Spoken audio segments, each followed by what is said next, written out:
Secret recipe MDH का जीरा सिर्फ जल जीरा मसाला। सिप सिप जीरा सिप MDH का जल जीरा सिप MDH का जल जीरा सिप। ये है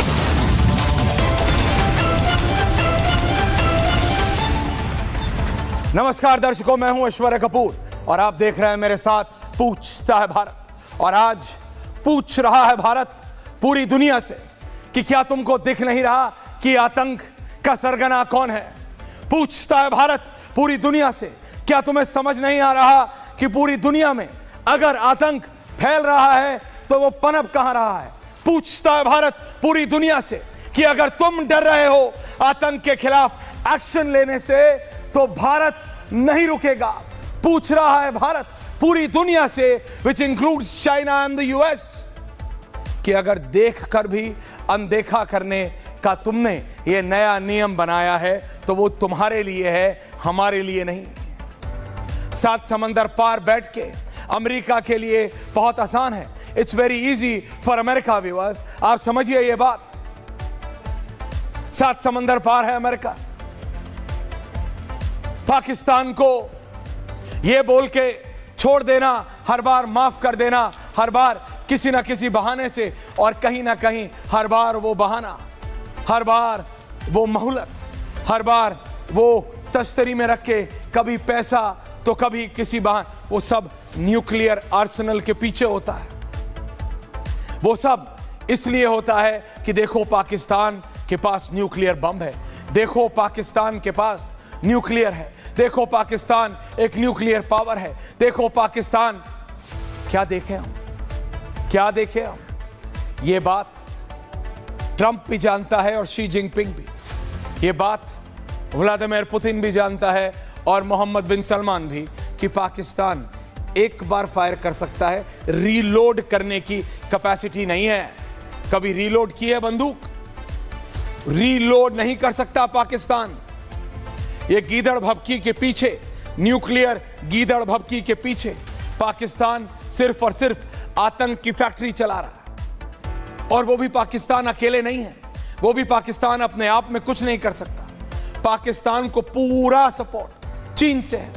आपको लग रहा है अभी जो जंग हुई है वो भारत और पाकिस्तान के बीच हुई है। कल मैंने आपको थोड़ा बहुत ये बदलते दुनिया के, बदलते विश्व ऑर्डर, बदलते दुनिया के समीकरण के बारे में समझाने की चेष्टा की थी, कोशिश की थी। इतना आसान नहीं है, ना मेरे लिए समझाना, ना आपके लिए समझना 12, 13, 15 मिनट में। इसके लिए 1-1 घंटे के 2-3 शो करने पड़ेंगे। एक देश की इतनी कॉम्प्लेक्सिटीज है, एक देश की। अगर सिर्फ रूस की बात कर लूं तो रूस कैसे भारत के साथ खड़ा है और कैसे रूस हाथ घुमा के टर्की के साथ है, और टर्की कैसे आंखों के सामने से पाकिस्तान की मदद कर रहा है। तो क्या वो टर्की की टेक्नोलॉजी है? क्या वो तुर्की का पैसा है? नहीं, वो चीन का पैसा या तो डायरेक्ट तुर्की के पास जा रहा है या फिर रूस से घूम के तुर्की के पास जा रहा है, जो कि भारत के दुश्मन पाकिस्तान की मदद कर रहा है। ये बात मैं या एनालिस्ट समझ रहे हैं, या इसको एनालाइज कर रहे हैं, या उसको ब्रेक कर रहे हैं, तो आपको लगता है भारत सरकार नहीं समझ रही। इस समय अब से कुछ देर पहले एक बहुत महत्वपूर्ण बैठक समाप्त हुई। अगर वो तस्वीरें हैं तुम्हारे पास तो चला दो उन्हें। प्रधानमंत्री के आवास पे राष्ट्रीय सुरक्षा सलाहकार अजीत डोवाल, जो इस सब के मास्टर हैं, विदेश मंत्री S जयशंकर, जिनकी फॉरेन पॉलिसी के कसीदे पढ़े गए हैं अभी तक, अब उस सब का इंप्लीमेंटेशन का टाइम आ गया है। थियोरेटिक्स जिसे कहते हैं, थ्योरी हो चुकी है, अब प्रैक्टिकल करके दिखाना है। एग्जाम का टाइम है, परीक्षा की घड़ी है। बात किताबों में नहीं है अब कि ये भी हमारा और वो भी हमारा। अब कौन कौन हमारा है और कौन कौन हमारा नहीं, अजय आलोक जी, वो क्लियरली प्रैक्टिकली दिखेगा। इजराइल के अलावा कोई और डंके की चोट पे हमारे साथ क्या आया? नहीं आया। लेकिन चीन, जो कि अपनी दुश्मनी भारत से निकाल रहा है, उसने पूरी तरह संपूर्णतः खुद मदद की पाकिस्तान की, और फिर तुर्की से कराया। टर्की, तुर्की जो बोलना है कर लो, काम उसका वो ही रहेगा। वो पाकिस्तान की मदद खुले में कर रहा है, और अगर ज्यादा डीप जाएंगे तो वो पाकिस्तान की भी नहीं, वो चीन की मदद कर रहा है। क्योंकि चीन उसको, मैंने जैसे बताया, उसको रिसर्च एंड डेवलपमेंट के पैसे चीन देता है, उसके डिफेंस इंडस्ट्री को पैसे चीन देता है, उसको सब कुछ चीन स्पॉन्सर कर रहा है। पैसे के दम पे शी जिनपिंग एक नया वर्ल्ड ऑर्डर बनाने निकले हैं, जिसको काटने के लिए, जिसके खिलाफ डोनाल्ड ट्रंप एक अलग वर्ल्ड ऑर्डर निकालने के लिए निकले। आप समझिए मेरी बात।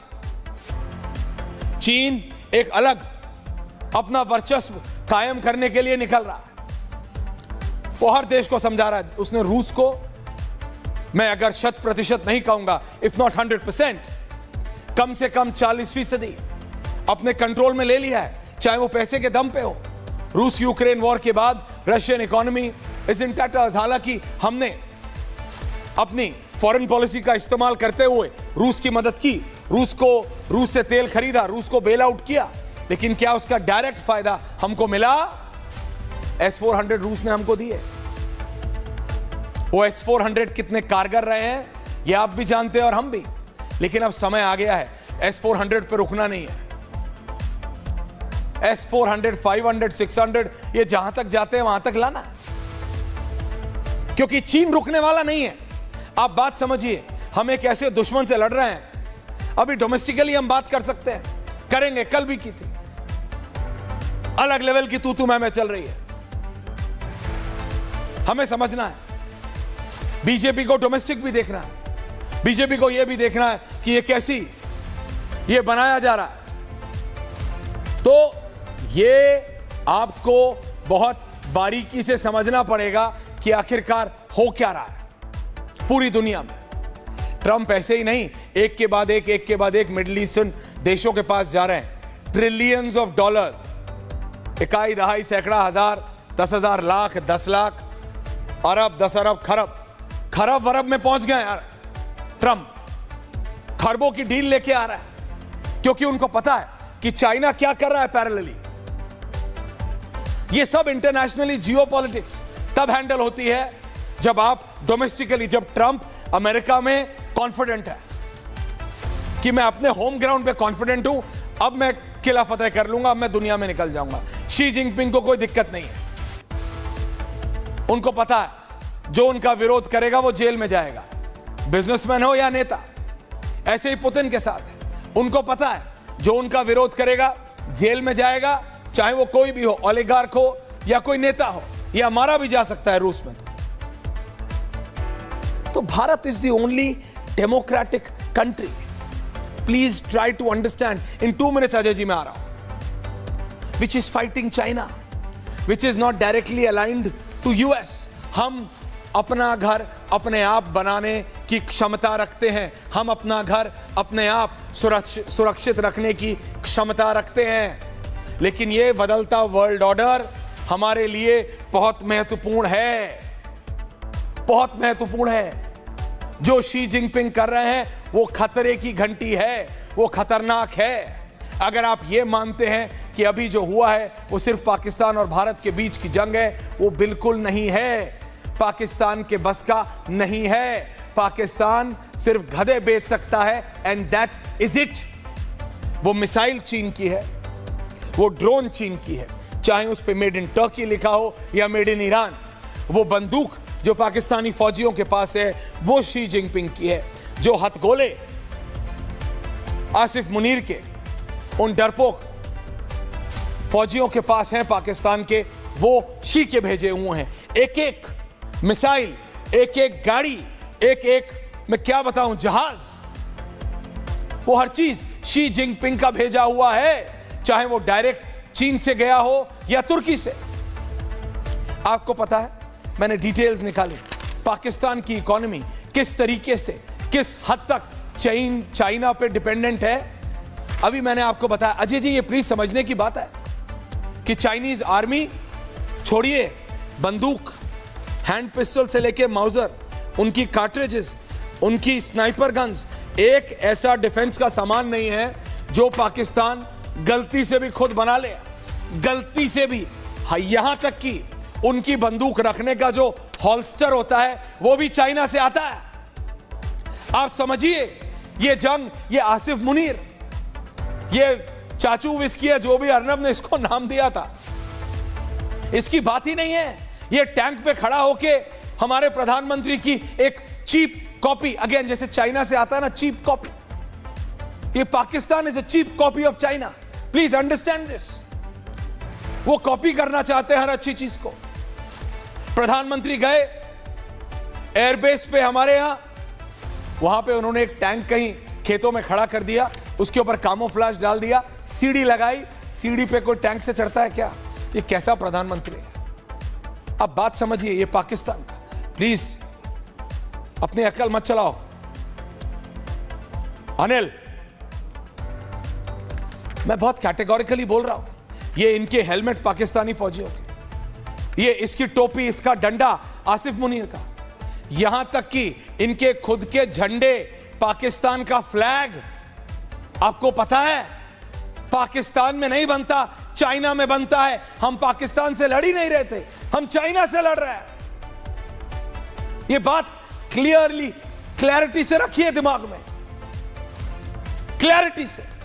इसीलिए इससे पहले कि मैं 30 सेकंड में अपने पैनलिस्ट के पास जाऊं, can I have the world map? दर्शकों, इसके बारे में समझने की कोशिश कीजिए। इसके बारे में अगर जरूरत पड़े तो और पढ़िए कि किस तरह से अमेरिका और चाइना अपने अपने वर्चस्व को कायम करने के लिए पूरी दुनिया में खलबली मचाने की प्रक्रिया में है। This is just the beginning. आज जब भारत के रक्षा मंत्री राजनाथ सिंह ने यह कहा है कि operation Sindoor is on, operation Sindoor जारी है, उसका एक मतलब है Rajnath Singh is a very balanced leader. Rajnath Singh, यह कहा जाता है कि बीजेपी में भी ओल्ड बीजेपी को रिप्रेजेंट करते हैं। अगर वो ये कह रहे हैं कि operation Sindoor is on, it's just not ब्रवाडो, it's the reality कि ऑपरेशन सिंदूर जारी है। Operation Sindoor is the new normal. हम शी जिनपिंग से, ट्रंप की टैक्टिक से, तुर्की की इस चालाकी से, पाकिस्तान की इस गीदड़ भभकियों से तब हम टक्कर ले सकते हैं जब हम सब एक हों, जब हम सब एक हों। लेकिन क्या हम सब एक हैं अजय आलोक जी? क्या हम पैनल, क्या हम सब एक हैं? क्या हम सब एक हैं अनुराग भदौरिया जी? क्या हम सब एक हैं करण त्रिपाठी जी? क्या हम सब एक हैं जगदीश जी? नहीं है। Can I panel? And that is my problem Ajay Alok ji. ये मेरी दिक्कत है। दुनिया से हम लड़ लेंगे, लेकिन हमें अपना घर तो एक, मतलब एक रखना पड़ेगा ना। मैं रोज देखता हूं किसी ना किसी नेता की कहीं ना कहीं से कोई ना कोई टिप्पणी आती है। कभी कोई अनुराग भदौरिया की पार्टी का होगा, कभी कोई कांग्रेस पार्टी का होगा, कभी कोई चौथी पार्टी का होगा, खड़े होंगे और अपने ही लोगों को, अपने ही फौजियों को, अपने ही सैनिकों को, क्या हम शी जिनपिंग या क्या हम पुतिन से, हम उनकी टैक्टिक से या उनकी जो आड़ी तिरछी टेक्निक है उससे लड़ेंगे जब हमारे अपने ही हमारे खिलाफ हो जाते हैं? अजय आलोक जी। देखिए ऐश्वर्या जी, दो चीज बहुत क्लियर है। एक नेता से देश क्या उम्मीद करता है कि वो देश की आवाज को बुलंदी के साथ विश्व में बुलंद करे। 140 करोड़ भारतीयों की आवाज विश्व में बुलंद करने का ये श्रेय पिछले 11 साल से मोदी जी को जा रहा है। उन्होंने बखूबी ये काम किया है, इसमें कोई शक नहीं है। अब आप ये देखिए कि स्वाभाविक है कि जब देश को आप बुलंदियों पे ले जाएंगे, कोई दूसरा देश आपको क्यों पसंद करेगा? यही अमेरिका था, यही जनवरी का महीना था। नरेंद्र मोदी जी ने कहा मेगा और मीगा, मेक अमेरिका ग्रेट अगेन, मागा और मीगा, मेक इंडिया ग्रेट अगेन। और दोनों मिलकर बनेंगे मेगा। हमने ये भी सुना, पूरे विश्व ने बहुत अप्रिशिएट किया, क्योंकि हम तो कभी भी विस्तारवाद की नीति पे नहीं जाते हैं, हम परस्परवाद की नीति पे चले हैं। उसी नीति पे प्रधानमंत्री जी ने कहा था और उस नीति का पूरा वो कल ट्रंप साहब ने कर दिया जब उन्होंने एप्पल के सीईओ को कहा कि भाई तुम भारत में फैक्ट्री मत लगाओ। अब तो ये एप्पल के विवेक पे निर्भर करता है कोई लगाएंगे नहीं लगाएंगे, क्योंकि बाजार तो भारत सबसे बड़ा है। आज अपनी ताकत पहचानने का समय है। निश्चित तौर पे देश में ऐसा तो है नहीं कि सारे कोई नरेंद्र मोदी जी को पसंद करते हैं, अनुराग भदौरिया भी उन्हें नेता मानते हैं, ऐसा तो है नहीं। विरोध अपनी जगह पर है, लेकिन देश की जब बात आती है तो एक स्वर में बोलना चाहिए। हमारे देश में वो भी नहीं हो पाता है। समस्या यही है, एक चुप होता है, दूसरा शुरू हो जाता है। कल कांग्रेस के कर्नाटका के मंत्री शुरू हो गया कि सबूत दिखाओ भाई, सबूत दिखाओ, सबूत दिखाओ। आप ये सोचिए कि ग्रोइंग जियोपॉलिटिकल इन्फ्लुएंस में भारत का इन्फ्लुएंस इतना बढ़ता जा रहा है कि हर कोई परेशान है। कोई हमारा मित्र नहीं है, इसको हम बखूबी जानते हैं। हमारा कोई मित्र नहीं है, कोई नहीं चाहता है कि भारत की आर्थिक शक्ति बढ़े, भारत की सैन्य ताकत बढ़े, भारत आत्मनिर्भर हो, क्योंकि ये भारत ने कभी जाना ही नहीं था भाई। 2014 के पहले कहां जाना था आत्मनिर्भरता। एक पिस्टल, ग्लॉक पिस्टल खरीदने के लिए हम ऑस्ट्रिया से और अमेरिका से पिस्टल मंगवाते थे, पिस्टल तक नहीं बनती थी हमारे यहाँ, बाकी चीज तो छोड़ दीजिए। आज ब्रह्मोस हम बेच रहे हैं, तो ये किसी को पचेगा नहीं। लेकिन अगर भारतीयों को नहीं पचता है, समस्या वहां आती है। विदेशियों को ना पचे कोई बात नहीं, लेकिन भारतीयों को नहीं पचता है। आप ये देखिए कि कितना बड़ा ग्लोबल शिफ्ट आ रहा है पॉलिसीज में कि 3,20,000 की आबादी वाला कतर जो 2,80,000 देखिए शिफ्ट तो आ रहा है। अपने यहाँ can I have the different map please, only me and Ajay Alok ji. मेरे को कुछ सवाल पूछना है। अजय जी आप कह रहे हैं शिफ्ट आ रहा है, लेकिन आप मेरे को बताइए Ajay ji, you are a very well read person, आप समझते हैं जियो पॉलिटिक्स को। अजय जी, टर्की पूरी तरह से फाइनेंशियली चाइना पे डिपेंडेंट है, डिफेंस को लेके रूस पे डिपेंडेंट है। चाइना यानी शी जिनपिंग, रशिया यानी व्लादिमीर पुतिन। व्लादिमीर पुतिन भी रूस यूक्रेन वॉर के बाद करीबन 40-45% जो मैं रिपोर्ट्स पढ़ रहा था, चाइनीज इकोनॉमी पे, चाइनीज मनी पे डिपेंडेंट है। China is calling the shots.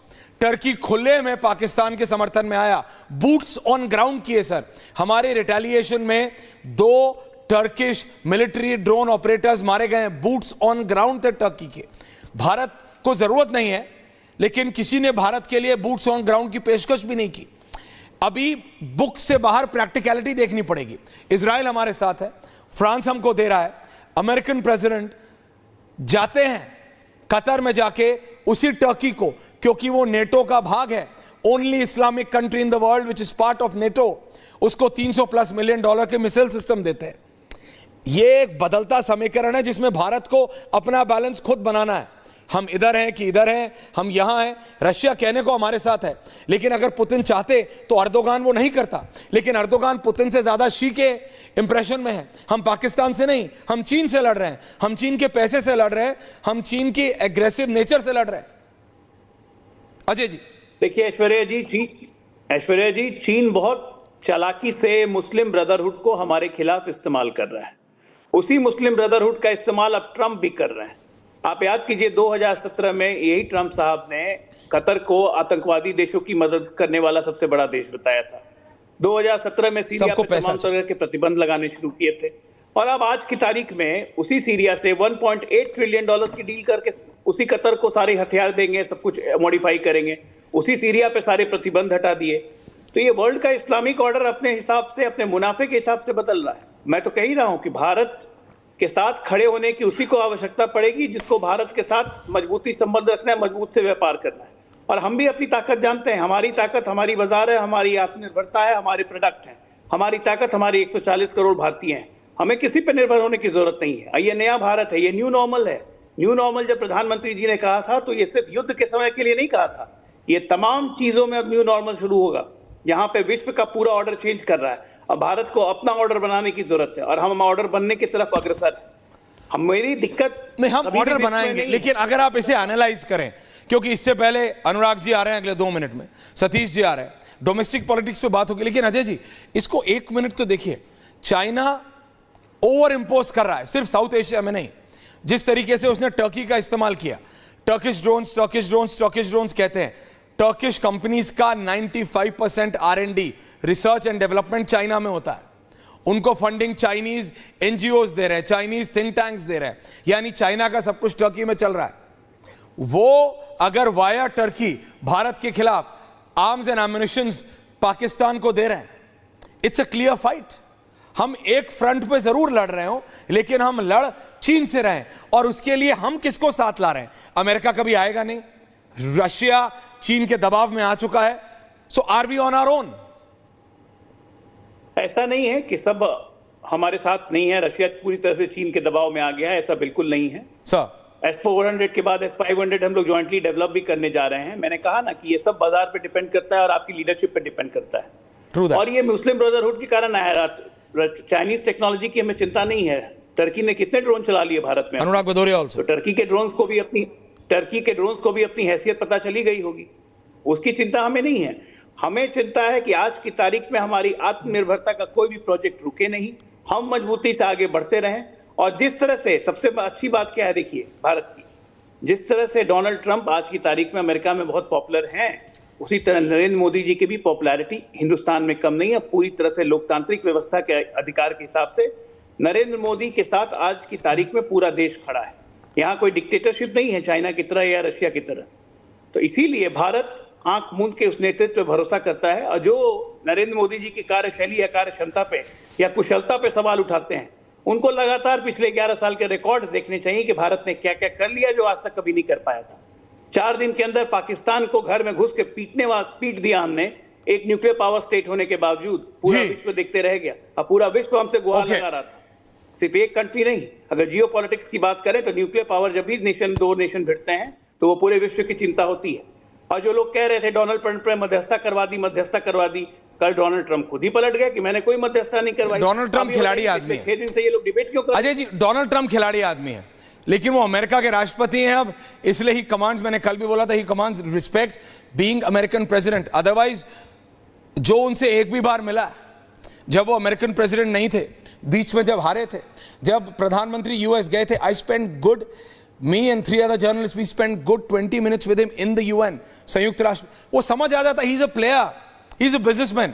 वो अगर निकले हैं ये जो मुस्लिम ब्रदरहुड को मतलब इकट्ठा करने, वो अमेरिका के लिए निकले हैं, वो अमेरिका को ग्रेट करने के लिए निकले हैं। जो आदमी हमने देखा ज़ेलेंस्की के साथ उन्होंने क्या किया, वो टिम कुक को बोल रहे हैं भाई एप्पल इंडिया में मत बनाओ, और अगले ही क्षण इंडियन मिनिस्टर को कॉल करके बोल रहे हैं और इंडियन बड़े इंडस्ट्रियलिस्ट से मिल रहे हैं। He is keeping his cards very open, और उनके साथ कोई टियर 2 डिप्लोमेसी नहीं है, वो बंद दरवाजे वाले व्यक्ति नहीं है, वो जो करते हैं मुंह पे करते हैं, वेदर फॉर गुड और फॉर बैड।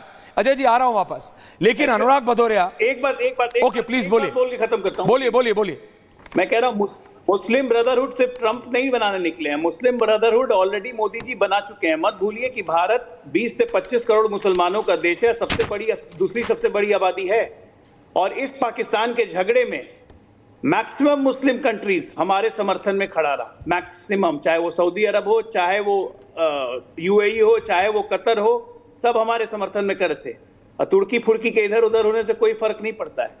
तो सब लोग अपने अपनी क्षमता और अपनी अपनी ताकत के हिसाब से चल रहे हैं, और अब जिसकी नीयत अच्छी होगी वही आगे जाएगा। ओके, नीयत अच्छी होगी वही आगे जाएगा। अनुराग भदौरिया,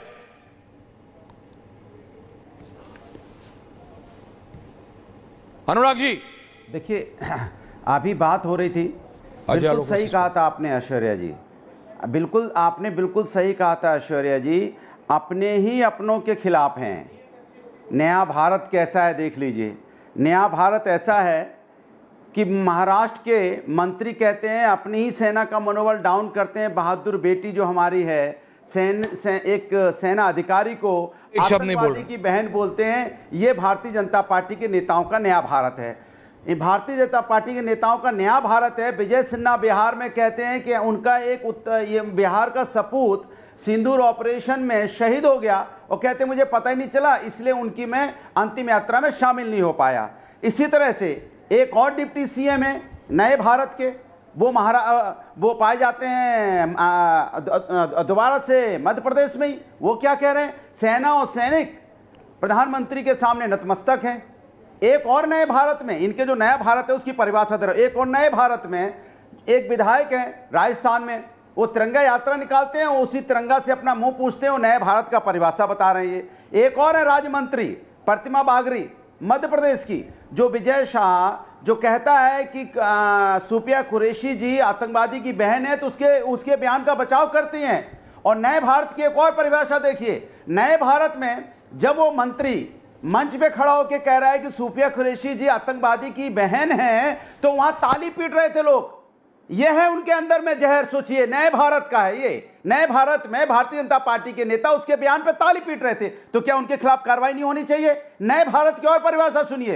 एक नीतीश राणे महाराष्ट्र में पहलगाम की घटना के बाद कहते हैं कि आप किसी दुकान से सामान खरीदो तो धर्म पूछ के खरीदो। ये नए भारत की परिभाषा है। और नए भारत की सुनिए, एक पश्चिम बंगाल में 12 मार्च 2025 में वहां बीजेपी के नेता हैं शुभेंदु अधिकारी, वो कहते हैं कि हमारी सरकार बनेगी तो जो मुस्लिम विधायक है उनको हम बाहर फेंक देंगे। ये नए भारत की परिभाषा। और सुनिए नया भारत इनका कैसा बना रहे हैं। बलिया में इनके एक नेता है भारतीय जनता पार्टी के नेता। अरे पूरा भारत घूम गए, सफाई नहीं जाइएगा। वो भी पूछे प्रोफेसर राम गोपाल यादव जी ने क्या बोला? अरे राम गोपाल जी के ना स्टेटमेंट पढ़ाइए, आपके नेताजी के चचा के बारे में, आपके पार्टी के राष्ट्रीय अध्यक्ष के चाचा ने क्या बोला? देखिए भाई मुझे बोलने दीजिए, गलत बात है। आपके राष्ट्रीय चाचा ने क्या बोला? इस तरह से डिबेट नहीं हो सकती। अरे क्या बोलने दें आपको? आपके चाचा ने क्या बोला? सैफई दावा परिवार के चाचा ने क्या बोला? आदरणीय राम गोपाल यादव जी ने क्या बोला? जो मुंह में आपसे पूछ के लोग डिबेट करावेगा। आप देश के आम नागरिक को दबाइएगा, सामंती विचारधारा बंद कीजिए। आपके चाचा जी ने क्या बोला? देश जवाब पूछ रहा है। जाति के आधार पर सेना के अधिकारियों एक सेकंड, सर्टिफिकेट आप दीजिएगा। एक सेकंड अनुराग जी, एक सेकंड रोहित, अनुराग जी, एक सेकंड। किसी को ऐसे चापलूस बोल देना नहीं, आपको एक सेकंड अनुराग भदौरिया जी, अगर यही बात 1 मिनट के लिए रिवर्स कर दी जाए आपके लिए, आप बात समझिए Anurag ji, this is not good. किसी को डिमीन करना बहुत आसान है। देखिए ऐसे ही पत्रकारों के लिए जो लोग विपक्ष का पक्ष रखते हैं या जो एंटी बीजेपी हैं, उनको बोल देना कि वो प्रो कांग्रेस हैं या वो कांग्रेस के प्रवक्ता है, मैं उसके भी खिलाफ हूं। आप बात समझिए, ये बहुत आसान है, ये बहुत आसान है किसी को पर्सनली डिमीन करना। देखिए मैं आपसे चुटकी लेता हूं, आप मेरे से चुटकी लीजिए। मैं आपके स्पोर्ट्स शूज बोल के खेती करने का आपसे चुटकी लेता हूं, आप पे मजाक करता हूं, आप मेरे पे कीजिए। डिमीन मत कीजिए, do not demean anyone, do not demean, it's my request. बाकी आप अपना बेहतर जानते हो, आप नेता हो, आपको जनता जवाब देगी। रोहित एक सेकंड रिलैक्स कर। अनुराग जी टॉपिक पे आते हैं। आपने 3 मिनट बोल लिया। जो देश को तोड़ने की बात करने वाले नौटंकी लोग, चापलूस जो आप बैठाते हो। ओके अच्छा, अब वही चीज आपके लिए बोली जाए तो अब वही चीज आपके लिए बोली जाए कि प्रोफेसर राम गोपाल यादव का बचाव करने वाले प्रोफेसर जो शब्द आपने इस्तेमाल किया, अगर वही शब्द आपके लिए किया जाए कि राम गोपाल यादव के सेम एडजेक्टिव राम गोपाल यादव ने जो बोला, आप उसको डिफेंड करोगे तो जेल जाओगे, डिफेंड करोगे तो जेल जाओगे। देश के संविधान में अनुमति नहीं है वैसे अभद्र शब्दों के इस्तेमाल करने, वो गलत शब्द है। Don't do this, I don't want to do this, please relax. Rohit आप अपनी बात रखिए। अजय सर आ रहा हूं, अजय दादा आ रहा हूं, ठीक। Rohit please don't get into a tussle with Anurag Bhadauria, यही चाहते हैं वो। आप अपना पॉइंट रखिए। जगदीश जी आ रहा हूं, करण जी आ रहा हूं, भाटिया जी आ रहा हूं। हाँ रोहित अपना पॉइंट ऑफ व्यू रखिए। देखिए सैफई और इटावा परिवार के सबसे प्रमुख और वरिष्ठ सदस्य सांसद आदरणीय प्रोफेसर रामगोपाल यादव जी, जो समाजवादी पार्टी के राष्ट्रीय अध्यक्ष श्रीमान अखिलेश यादव जी के श्रेष्ठ चाचा हैं, उन्होंने किस प्रकार से व्योमिका सिंह जी के संदर्भ में मजाक किया, नाम भूल गए, चुटकी ली, जाति के संदर्भ में बोला। समाजवादी पार्टी कांग्रेस पार्टी का नेतृत्व सेना में भी जाति के आधार पर विभाजन करके भारत की सैन्य शक्ति को कमजोर करने का षड्यंत्र करके पाकिस्तान के निठल्ले नेता शहबाज शरीफ के मदद का प्रयास कर रहे हैं। भारतीय सेना अटूट है, अक्षुण्ण है। समाजवादी पार्टी की गंदी राजनीति भारत की सेना में नहीं चलने वाली है। और चापलूसों के सम्राट, चाय का बर्तन उठाने वाले समाजवादी पार्टी के प्रवक्ताओं के द्वारा हमको अपने सर्टिफिकेट की आवश्यकता नहीं है। हिसाब और किताब में बात करें, देश की जनता ने रिजेक्ट कर दिया है। माननीय प्रधानमंत्री आदरणीय नरेंद्र भाई मोदी के नेतृत्व में भारत के वीर सेनानियों ने पाकिस्तान के 100 किलोमीटर अंदर जाकर पाकिस्तान को नष्ट करने का काम किया है। और कांग्रेस पार्टी, समाजवादी पार्टी के नेता भारत की सेना से रिपोर्ट मांग रहे हैं। अरे साहब, कल तक प्रधानमंत्री के ऊपर कार्रवाई न करने का सवाल उठाने वाले कांग्रेस और समाजवादी पार्टी के मित्रों से हम पूछना चाहते हैं, जब भारत के प्रधानमंत्री आदरणीय मोदी जी के नेतृत्व में भारत की थल सेना, जल सेना, वायु सेना ने पाकिस्तान में घुसकर शहबाज शरीफ का हिसाब किताब कर दिया, मुनीर को बवासीर उखड़वा दिया, तो अब विपक्ष के नेता मोदी जी से और सेना से सबूत मांग रहे हैं। शर्म आनी चाहिए इन लोगों को। आज पी चिदम्बरम जी ने क्या कहा है, शशि थरूर जी क्या कह रहे हैं, कांग्रेस पार्टी के पास कोई जवाब है क्या? चिदम्बरम साहब जैसे नेता ने स्पष्ट रूप से कहा कि इंडिया गठबंधन का कुछ होने वाला नहीं है, कुछ उम्मीद नहीं दिख रही है, कोई एकजुटता नहीं है। और भारतीय सेना के पक्ष में शशि थरूर जैसे वरिष्ठ विदेश नीति के जानकार सांसद ने भी मोदी जी का पीठ थपथपाने का काम किया है। मोदी जी ने 140 करोड़ आबादी के भारतीय मूल के लोगों का सम्मान बढ़ाने का काम किया है। मोदी जी के नेतृत्व में भारतीय सेना ने पाकिस्तान में झंडा गाड़ने का काम किया है। और हाशिए पर बैठा भारतीय विपक्ष हर मुद्दे में राजनीति करने से बाज नहीं आ रहा है। ये लोग क्या बात करेंगे? देश की जनता ने ऐसे ही थोड़े 2014 में, 2019 में, 2024 में रिजेक्ट किया, 2029 में, 34 में, 39 में, 44 में, 49 में, 54 में हमेशा रिजेक्ट करेगी। ये लोग राजनीति करना बंद करें। भारत के सेना के पौरुष पर सवाल उठाने की हैसियत कांग्रेस और समाजवादी पार्टी के किसी भी नेता और कार्यकर्ता में नहीं है। आदरणीय अखिलेश यादव जी ने कानपुर के शहीद हुए पहलगाम की घटना में भाई शुभम द्विवेदी के परिजनों से मिलने से इनकार किया था। क्या बात करते हैं आप ऐश्वर्या जी? क्या बात करेंगे ये लोग? इनके पेट में दर्द हो जाता है जब मैं जगदीश जी बोलिए। अच्छा भाटिया जी आ रहा हूं, अजय सर आ रहा हूं। Okay Rohit relax. जगदीश जी, अजय जी को लाइए, रोहित जी की बोलिए। भाटिया जी आ रहा हूं। ऐश्वर्या भाई बोलिए। जो आपका दुख है वही मेरा दुख है, जो आपका दुख है वही मेरा दुख है। आपने कहा कि चाइना कितना मजबूत हो गया है, ये मेरा भी दुख है। ये वही चाइना है जो कि पुराने समय में कहता था हिंदी आपने होने दिया ना, एक डर था कहने का। मैं समझता हूँ चाइना मजबूत हो गया। हम क्या कर रहे हैं? हमारे देश का मुखिया क्या कर रहा है? पिछले 10 और 12 साल में दिए जलवा दो, ताली बजवा दो, थाली बजवा दो, से हम बाहर ही नहीं निकल पा रहे हैं। कहना कर हम भारत को आगे ले जाने की इच्छा शक्ति नहीं रखते हैं। आज पूरा देश, आज नहीं 10 बार पूरा देश हमारे देश के मुखिया के साथ खड़ा हुआ। हम आपके साथ हैं, ले लो पीओके, ले लो बलूचिस्तान, क्योंकि प्रधानमंत्री जी हर चुनाव में कहते हैं हम बलूचिस्तान लेंगे। मैं समझता हूं सर भाई इससे अच्छा मौका नहीं था। हमारी सेना भी तैयार थी और सेना ने जलवा दिखा भी दिया, पर कहीं ना कहीं इच्छा शक्ति कमजोर होगी। रात रात में मैं तो 12 बजे तक 3 बजे तक सारे चैनल देखता रहा, जब बता रहे थे कि हम लाहौर में घुस गए। इतना विश्वास मिल रहा था कि वाह मेरी सेना कमाल कर दिया। और मैं कह रहा था कि शायद हमारे प्रधानमंत्री ने कमाल कर दिया, इच्छा शक्ति दिखा दिया है। जब सुबह उठा तो ऐश्वर्या जी सही मानो मेरा 5 दिन तक चेहरा उतरा रहा। ये हुआ क्या? ये हुआ क्या? अभी तक दिमाग से नहीं उतरा, और मैं ही नहीं, आप भी और पूरा देश सोच रहा है ये हुआ क्या। इससे अच्छा मौका नहीं मिल सकता था। शौर्य हमारी सेना का, जल थल और वायु सेना का। और मैं याद दिलाता हूँ इंदिरा गांधी जी, आज इंदिरा गांधी होती तो ट्रंप जैसे की जरूरत नहीं पड़ती वकालत करने वाली। पहले भी अमेरिका था, कह दिया घर बैठो, और पाकिस्तान के 2 टुकड़े कर दिए, बांग्लादेश निकाल दिया। लड़ाई इच्छा शक्ति की है, हमें इच्छा शक्ति दिखानी पड़ेगी। आज हम सब प्रधानमंत्री के साथ हैं, और कहीं ना कहीं मैं समझता हूं हमारे हौसले परस्त भी हैं। ये झूठे जीत का जो ढोल बजा रहे हैं, सबको पता हुआ क्या है। सही मायने में आज मौका था लाहौर पे कब्जा करने का और पाकिस्तान पर कब्जा करने का। मुंह तोड़ जवाब दो। मुट्ठी भर तो आदमी है, मुट्ठी भर तो आदमी है। वो 25 करोड़ है और हम 140 करोड़ है। क्या औकात है उसके हमारे सामने? आप परमाणु बम की बात करते हैं, 2-4 लेके बैठा है, हम तो बहुत लेके बैठे हैं, 10-12 लेके बैठे हैं। एक लड़ाई यार पार होनी चाहिए। मैं अपने देश से मुखिया से कहता हूं, आज भी मेरा नेता राहुल गांधी कहता है हम आपके साथ हैं। आप गोली नहीं गोला मारो जैसा करें, पर मारो। ऐश्वर्या भाई मारना पड़ेगा, बार-बार झुकना नहीं पड़ेगा।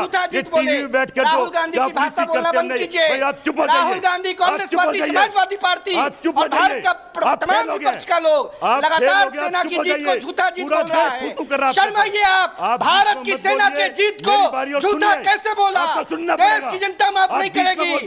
भारत की सेना ने पाकिस्तान के छाती पर तिरंगा गाड़ा है। शर्माना चाहिए कांग्रेस को, शर्माना चाहिए समाजवादी पार्टी को।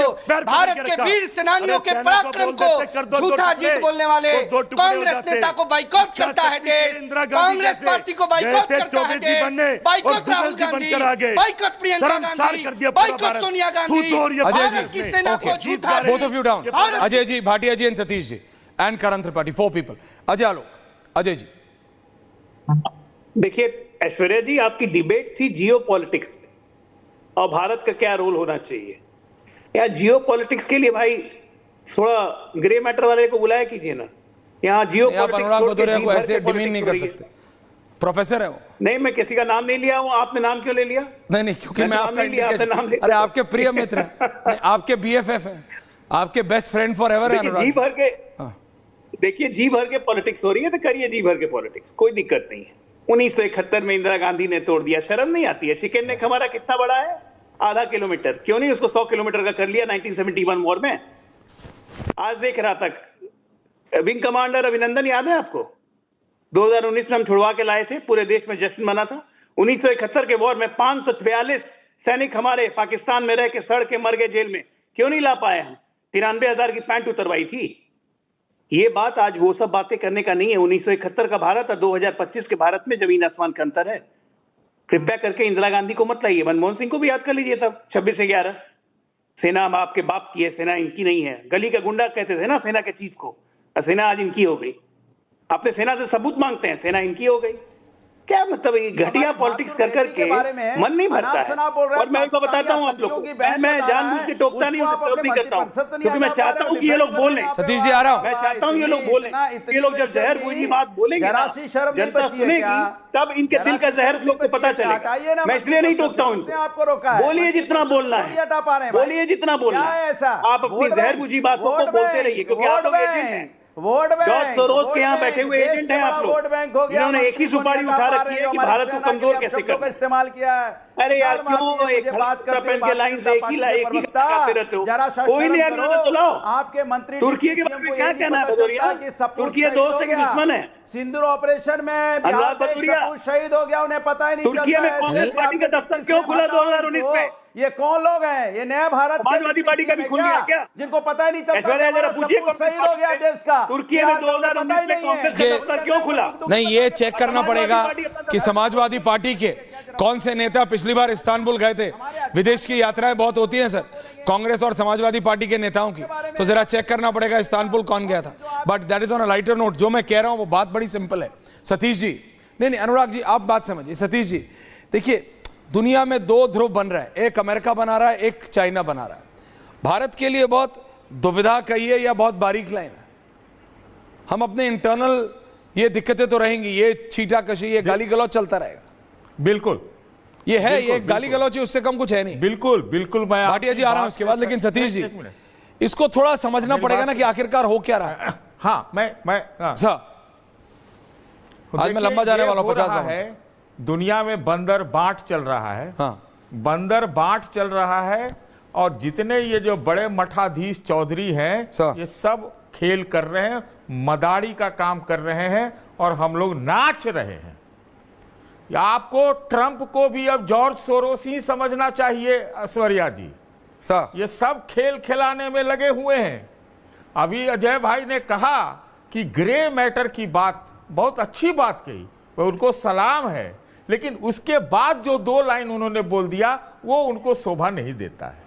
ग्रे मैटर क्या है? वह बोल दिया 26/11 के बाद क्या किया। अब हम इसमें लगे कि 2001 में पार्लियामेंट में अटैक जब हुआ था, मैं भी वहां था, उसके बाद हम लोगों ने क्या किया? नीति रणनीति में देश को एक होना होता है। आज संकट की घड़ी, आप सही कह रहे हैं कि हमारे साथ कौन है भाई? अब की बार ट्रंप सरकार, ये तो 6 दिन में 46 बयान देता है, कैसे भरोसा करे भाई? और सर पे खतरा आके बैठा हुआ है। आज भी सरकार ने 50,000 करोड़ रुपया डिफेंस को दिया है। यही तरीका है कि अपने आप में भरोसा करो, क्योंकि मेरा ऐसा मानना है कि पाकिस्तान की 10 उंगली घी में है, लेकिन उसका सर भारत के कड़ाही में। आप ध्यान से सुनिए, मैंने जो कहा है कि 10 उंगली उसके घी में है। उस साले क्या कहते हैं उसको, IMF से 2 पैसा मिल जाएगा, और वो जो है हाइफेनेट हो जाएगा भारत के साथ, जो आतंक का फैक्ट्री चलाता हो। ये अमेरिका वाले जब उनको पड़ा था तो इंटरनेशनल अलायंस बना रहे थे टेररिज्म के खिलाफ। ओसामा बिन लादेन को पाकिस्तान से पकड़ के ला रहे थे। आज उनको टेरर नहीं सूझ रहा है क्या? आप देखिए तुर्की जो है आपका, मैं इतिहास पढ़ा हूं, इतिहास वाला हूं। 1000 साल में अगर सबसे खतरनाक दुनिया का देश रहा है तो वो तुर्की रहा है, जिसने आधा ईसाइयों को खत्म करके 99% वहां कट्टर इस्लाम बनाया। ये सब आप लोग जानते होंगे। ये 1000 ईस्वी से 1923 तक चला है। भाटिया जी आ रहा हूं। खतरे से जूझ रहे हैं। हमारा दोस्त कहा है, आज रशिया ने क्या बयान दिया आपने पढ़ा है? उसने ये कहा है कि पश्चिम वाले हमारे एरिया में, मतलब एशिया पैसिफिक में, ये मदारी जैसा नाच नचवा रहे हैं।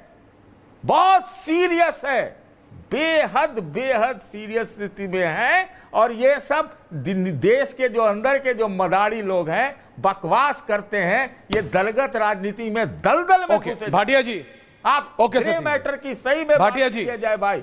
भाटिया जी, देखिए पाकिस्तान ने बहुत कोशिश की, पाकिस्तान ने सिखों को बांटने की कोशिश की। पाकिस्तान की संसद में स्टेटमेंट्स दिए गए, ऐसा प्रूफ दिया गया, वो कोई है, वो पन्नू कौन है, वो जो आतंकवादी बैठता है वहां कनाडा में था, फिर यूएस भाग गया, फिर कनाडा चला गया, उसकी स्टेटमेंट्स को पता नहीं ऐसे दिखाया कि क्या है। देखिए पाकिस्तान कुछ छोड़ नहीं रहा है भारत के खिलाफ एक एजेंडा चलाने में। हमको रियलिटी पता है, भारत के अंदर जो हो रहा है ये हो रहा था, बाद में भी होगा, लेकिन अंतर्राष्ट्रीय स्तर पे भी हमको देखना पड़ेगा कि हमें किसके साथ रहना है और किसके साथ नहीं। भाटिया जी,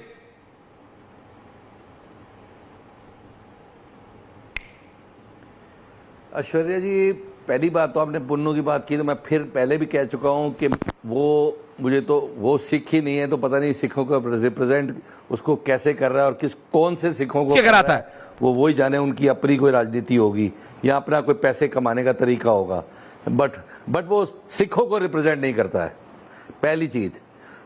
दूसरी चीज, हम हिंदू हैं, हम सिख हैं, हम मुसलमान हैं, हम ईसाई हैं, हम जैन हैं, बौद्ध हैं, हम कुछ नहीं हैं। आज हम मुश्किल में हैं, हम हिंदुस्तानी हैं। आज मौका है और अब टाइम है कि हम हिंदुस्तानी बन के रहे। अब हमने मौका दिया है 5 साल तक प्रधानमंत्री मोदी जी को देश को चलाने का। ये एक जनरल इलेक्शन होके एक इलेक्शन हुआ है जिसमें वो जीते हैं, वो रिप्रेजेंट कर रहे हैं। हम सबको उनका साथ देना चाहिए। इस वक्त जियो पॉलिटिक्स, इस वक्त नेशनल पॉलिटिक्स, एक दूसरे की गलतियां निकालना, एक दूसरे की 71 में इन्होंने ये क्या किया, 72 में उसने क्या किया, पार्लियामेंट में क्या हुआ, या बॉम्बे अटैक से के बाद क्या हुआ, ये सब करने का टाइम नहीं है भैया। इस टाइम, जैसे कि भाई साहब ने कहा, तुर्की, अगर आप तुर्की के बारे में पढ़ो तो उन्होंने एक टाइम के ऊपर यूरोप से लेके चाइना तक पूरा राज किया है। उनकी शुरू से पॉलिसी रही है मुसलमान को बनाओ, मुसलमान को अपनी तरफ करके देशों को देश खत्म किए। लेकिन एक चीज हमने देखी है कि इस लड़ाई में हिंदुस्तान का हर मुसलमान देश के साथ खड़ा था। ये बहुत बड़ी अचीवमेंट है, ये छोटी अचीवमेंट नहीं है, ये छोटी अचीवमेंट नहीं है कोई, ये कोई नरेंद्र मोदी के लिए नहीं है। पूरे विश्व ने ये बात देख ली, इसीलिए वो घबरा गया कि हिंदुस्तान का हर सिख, हर मुसलमान, हर ईसाई, हर हिंदू एक होके लड़ा, और हमें एक होके ही अभी लड़ना पड़ेगा। नरेंद्र मोदी अगले 4 साल तक, 5 साल तक इस देश का नेतृत्व कर रहे हैं। इस देश पे राज नहीं कर रहे हैं, ही इज लीडिंग अस। वो लीड कर रहे हैं, ठीक है, जब तक हम मुश्किल में हैं उनके साथ है। ये मौका समाजवादी पार्टी को, कांग्रेस को फिर मिलेगा, दोबारा मिलेगा, हमेशा मिलता रहेगा कि हम उनकी गलतियों का, ये हर एक की, एक दूसरे की गलती को निकालते रहे। लेकिन आज वो गलतियां निकालने का समय नहीं है मेरे भाई। आज हमें, अभी लड़ाई खत्म हुई नहीं है। रोज ट्रंप, अमेरिका रोज स्टेटमेंट बदल देता है। कभी कहता है मैं भारत के साथ हूं, कभी कहता है कि मैंने जंग खत्म कर दी, और अगले ही पल कह देता है कि भाई साहब यहां से अपना हिसाब किताब बोलिए, बिस्तर गोल कर लो, अपने लोगों को बोलना शुरू कर देता है। तो या तो वो आदमी सेंसेस में नहीं है, या पता नहीं कौन सी पॉलिटिक्स खेल रहा है, या वो भारत को दबाव में लाना चाहता है। भारत किसी के दबाव में नहीं आनेगा। जैसे कि भाई साहब ने कहा, 140 करोड़ का भारत अपने आप में संपन्न है, खुद को खड़ा करना जानता है। और इसी बात कहना आसान है भाटिया जी, लेकिन जब आप अमेरिका के राष्ट्रपति की बात करते हैं, इतना आसान नहीं है। हर एक से देखिए बीजेपी को पता है, जो भी सत्तारूढ़ पार्टी है, बीजेपी से पहले थी, कांग्रेस, उसको भी पता था उसकी चाइना से क्या डील है, वो करण जी बताएंगे। लेकिन हमको पता है, आज से नहीं 62 से पता है कि चीन कोई हमारा सपोर्ट नहीं करेगा। हमने बहुत कोशिश की, जब 14 में अजय जी प्रधानमंत्री मोदी जीते, कोशिश की, उसको झूला भी झुलाया कि भैया मान जा, हमें शांति चाहिए, हमें शांति चाहिए, मान जा। वो Chinese dragon is like I don't know what. वो कोशिश करता है इधर से उधर से। आपको लगता है करण जी कि पाकिस्तान हमसे लड़ने की स्थिति में है? ये पाकिस्तान नहीं है, हम चाइना से लड़ रहे हैं। ऐसे टाइम में चाहे आप हो चाहे अनुराग भदौरिया हो, हम सबको देखना पड़ेगा। चाहे लग रहा हो कि सीज फायर हो गया है, युद्ध विराम हो गया है, चीजें बहुत क्रिटिकल हैं अभी भी, बॉर्डर पे भी और अंतर्राष्ट्रीय भी। करण जी बिल्कुल सही कहा आपने ऐश्वर्य जी। हाँ ऐश्वर्य जी, बिल्कुल आपने सही कहा कि अभी जो वर्तमान समय जो स्थिति है, आप ये नहीं कह सकते कि हमारा देश संकट में नहीं है। हम लोग इस समय संकट से अभी भी जूझ रहे हैं, इसको आप मानिए, पहली चीज। दूसरी चीज, विरोध यहाँ की मोदी जी के नीतियों का हो रहा है। मोदी जी का विरोध की नीतियों का विरोध ये हो रहा है कि इधर 10 सालों में इन्होंने 200 करीब 200 देशों का टूर किया है। लेकिन जब पहलगाम जैसी घटना हुई, उस घटना के पश्चात कितने देश हमारे साथ खुल किया है? 1-2 देश को अगर छोड़ दिया जाए जो कि हमेशा हमारा सपोर्ट करते रहे, चाहे रशिया हो चाहे फ्रांस हो, लेकिन और किसी देश ने हमारा खुल के कोई समर्थन नहीं किया। और मोदी जी के तो ट्रंप जी बहुत अच्छे मित्र हैं, नमस्ते ट्रंप का कार्यक्रम भी कराया, और अब की बार ट्रंप सरकार, अब की बार ट्रंप सरकार। और उसी ट्रंप ने जो भद्दगी कर दी, सीज फायर का ऐलान प्रधानमंत्री या सेना के कोई प्रमुख होता करता समझ में आता, उनके करने से पहले अमेरिका का राष्ट्रपति ट्वीट करके कहता है कि हमने भारत और पाकिस्तान के बीच में सीज फायर करवा दिया। तो कहीं ना कहीं ये हमारे भारत के प्रभुत्व पर एक बहुत बड़ा इन्होंने उंगली उठाई है, सवाल उठाया। इसका मैं जवाब चाहता हूं कि इसके लिए क्या इन लोग की रणनीति है। ओके, अजय आलोक जी, और अजय आलोक जी कांग्रेस बोल रही है, और कहीं ना कहीं देखिए उनकी बात में कुछ तो जान है कि भाई अगर डोनाल्ड ट्रंप इतने ही हमारे मित्र होते तो जाके कतर में टर्की को $300+ मिलियन का मिसाइल सिस्टम क्यों देते? अमेरिका पे ट्रस्ट नहीं किया जा सकता, चाइना पे हम कर नहीं सकते, रशिया कमजोर हो गया है, इसका मतलब भारत को अपने घर की सुरक्षा खुद करनी है। इजराइल से समर्थन है, फ्रांस के रफाल है, but that is it. Ajay ji, Anurag ji आ रहा हूं उसके बाद। मुझे ये नहीं समझ में आ रहा है कि हम लोग अपने आप को इतना कमजोर मान के क्यों बैठे हुए हैं। हम कमजोर नहीं है भाई। दूसरी बात, आज एक बात क्लियर कर दूं कि अब की बार ट्रंप सरकार बहुत लोगों ने कहा, पूरी बात सुना करिए, आधा अधूरा ज्ञान लेके नहीं आना चाहिए, फिर ग्रे मैटर पे सवाल उठता है। प्रधानमंत्री जी का भाषण सुनिए, अब की बार ट्रंप सरकार में क्या बोला था। अब की बार मोदी सरकार की तर्ज पर रिपब्लिकनों ने ये नारा गढ़ा, अब की बार ट्रंप सरकार है। वो हमारी नकल कर रहे थे, नरेंद्र मोदी जी नारा देके नहीं आए थे। पूरा बात पढ़ा कीजिए ना, नैरेटिव बनाने का प्रयास इसी में फेल होता है। हमें किसने समर्थन किया? यूनाइटेड नेशंस के चार्टर में 7 मई को हमारे लिए समर्थन पत्र निकला था कि आतंकियों की निंदा करनी चाहिए, उन्हें अपराध है, उनका सजा देना चाहिए। इस्लामिक नेशन OIC ने पहली बार हमारे खिलाफ कोई कदम नहीं उठाया। यूरोपियन यूनियन एक स्वर में हमारे साथ था, अमेरिका एक साथ हमारे साथ था। और अमेरिका हथियार क्यों नहीं बेचेगा? अमेरिका तो हमें भी हथियार बेचता है। उनके अंडरग्राउंड बस्टर बंकिंग ड्रोन्स हमारे पास हैं, उनका सारा सिस्टम हमारे पास है। वो लगातार हमारे साथ भी सहयोग कर रहे हैं, देश में सहयोग कर रहे हैं। अमेरिका व्यापारी है, उसको जहां इंटरेस्ट मिलेगा, अपना नेशनल इंटरेस्ट मिलेगा, वहां जाएगा। सवाल ये उठता है कि हम कितने कमजोर हैं। हम कोई कमजोर नहीं है। विश्व की 4थी सबसे बड़ी अर्थव्यवस्था है, मजाल है विश्व की, क्या हमसे आंख तरेड़ ले? अरे अपना बल क्यों कम करते हो कि हमारे समर्थन में कौन आया। इतनी ताकत है भारत में आज की तारीख में कि हम अकेले लड़ सकते हैं। हम युद्ध की तैयारी सिर्फ पाकिस्तान से नहीं कर रहे थे। कितनी बार प्रधानमंत्री ने कहा, कितनी बार रक्षा मंत्री ने कहा, जब तक सुनते नहीं है आप लोग, कि भारत तैयार है एक साथ 2-2 फ्रंट पे लड़ने के लिए। हमारे सेनाध्यक्षों ने कहा कि भारत तैयार है एक साथ 3-3 फ्रंट पे लड़ने के लिए। हमारी ऐसी रक्षा तैयारी है, कमजोर नहीं है हम। भीख का कटोरा लेके हम नहीं भागेंगे कहीं कि ये बचा लो। किस मामले में कैसे संधि करनी है और अपने इंटरेस्टों पे संधि करनी है, भारत को पता है। इसलिए कहता हूं ये नया भारत है। हम अपने शर्तों पे अपना काम करेंगे, किसी कमजोर नहीं है, आत्मनिर्भर है हम। और जितने देश हमें समर्थन कर रहे हैं वो यूनिवोकली यूनिलैटरली कर रहे हैं, एवरीवन ऑन है, और हमें किसी से पैसे लेने की जरूरत नहीं है। लेकिन अजय जी, अनुराग जी आपसे सवाल करना चाह रहे हैं, जगदीश जी करना चाह रहे हैं, वो करेंगे। नेक्स्ट सवाल अनुराग जी आप ही। लेकिन एक बात है जो कि दर्शक भी मुझे भेज रहे हैं कि असली सवाल अमेरिका और चाइना को आतंकवाद के मुद्दे पर लाने का है, क्योंकि इन दोनों देशों को आतंकवाद के अलावा और सब कुछ दिखाई दे रहा है। एक व्यक्ति का, व्यूअर का मैसेज आया कि भैया असली इशू इज ऑफ टेररिज्म, असली विषय आतंक का है। अमेरिका जो 9/11 झेला हुआ है, अमेरिका जिसको सब कुछ पता है, चाइना जानता है टेरर क्या होता है, इस्लामिक टेरर, वो यूगर के साथ क्या कर रहा है वो जानता है। उसके बावजूद वो एक पाकिस्तान एक आतंकिस्तान को सपोर्ट कर रहे हैं। तो कहीं ना कहीं something more is required to be done कि ये दोनों जो ध्रुव हैं, ये दोनों जो पावर सेंटर्स हैं, अमेरिका और चाइना, ये समझें। क्योंकि ये जो नहीं मानेगा, इसमें बहस में नहीं जा रहा हूं कि नहीं भाई चाइना पावर सेंटर नहीं है, चाइना ये नहीं है, चाइना वो नहीं है, अमेरिका ये नहीं है, अभी भी ये दोनों हैं। They are good terror bad terror आज से नहीं चल रहा है sir. There is no good terror bad terror. Good terror bad terror आज से नहीं चल रहा शौर्य जी। सर लेकिन ये अनुराग भदौरिया को समझाइए। जवाब ले लो। जवाब काहे उनको समझाएं? मैं पागल हूं क्या कि पागल को समझाने जाऊंगा? मैं नहीं समझाऊंगा। अनुराग जवाब आ रहा हूं, रोहित रिलैक्स। अनुराग भदौरिया बोलिए। ओके जवाब ले लो, सबके पास आ रहा हूं। समय काट रहे हो सतीश जी, अनुराग जी बोलिए।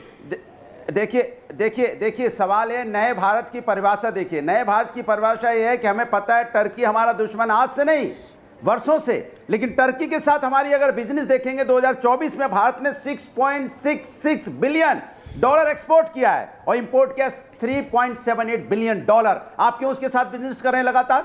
यही चाइना के साथ आपकी बिजनेस लगातार बढ़ती चली जाती है, क्यों कर रहे हैं हम? यही नई भारत की परिभाषा है। नई भारत की परिभाषा ये है कि ट्रंप हमारे लोगों को हथकड़ी और बेड़ियां लगा के भेजेगा और हम आवाज नहीं उठाएंगे। नई भारत की परिभाषा ये है कि ट्रंप हमारे साथ खिलवाड़ करेगा और हम चुपचाप बने रहेंगे। हम नमस्ते ट्रंप और आपकी बात ट्रंप सरकार करेंगे। ट्रंप की जब चुनाव हो रहा था तो यहाँ पे क्या हवन हमने देखा था, कई जगह हवन हो रहे थे, हवन हमने देखा था। और ये नई भारत की परिभाषा है, ये तो वही हो गया ना। फ्रंट पे लड़ना है, देखी थी ना, आधा फ्रंट देश के अंदर ही गाना ये दिख रहा है मुझे फ्रंट। देखिए आप लोग देखते रहिए, देखिए आप लोग देखते रहिए, देखिए आप लोग देखते रहिए। मैं ये डिबेट जारी रखूंगा, बट मुझे इंटरनेशनल डिबेट करनी है। रोहित डोमेस्टिकली हमको डिबेट करनी है। मैं ये शो एंड नहीं कर रहा हूं। हमारा आज एक नेशनलिस्ट कलेक्टिव चल रहा है, उसका मेरे को फीड दिखाइए ऑन एयर। आप लोग करते रहिए, आप लोग अलग अलग लड़ते रहिए, लेके आइए, आप लोग करते रहिए, आप लोग करते रहिए, आप लोग करते रहिए। ये अब से कुछ देर पहले ये नेशनलिस्ट कलेक्टिव आप देख रहे हैं, ये रिद्धमानंद भारद्वाज है, ये अभी अनाउंस कर रहे हैं, अर्नब गोस्वामी आएंगे, अभी एंड करेंगे। ये नेशनलिस्ट कलेक्टिव है, ये इसलिए है कि सबको एक साथ आने की जरूरत है। अर्नब का ऑडियो आप कीजिए, अर्नब का ऑडियो आप। I'm most grateful that you took the time for all our speakers, Sonalji, that you spent time today. I was told a lot of people are watching this. In fact, there have been record viewership of this event on our streaming platforms, which proves that there are people who are hungry to know stories about nationalism. And this has been a great start to this initiative of the Nationalist Collective. So many people have blessed us. आधे bowl दही में 4 चम्मच MDH चटनी पुदीना मसाला डाला, stir करो, पुदीना चटनी तैयार। MDH चटनी पुदीना मसाला। आधे बाउल दही में 4 चम्मच MDH चटनी पुदीना मसाला डाला।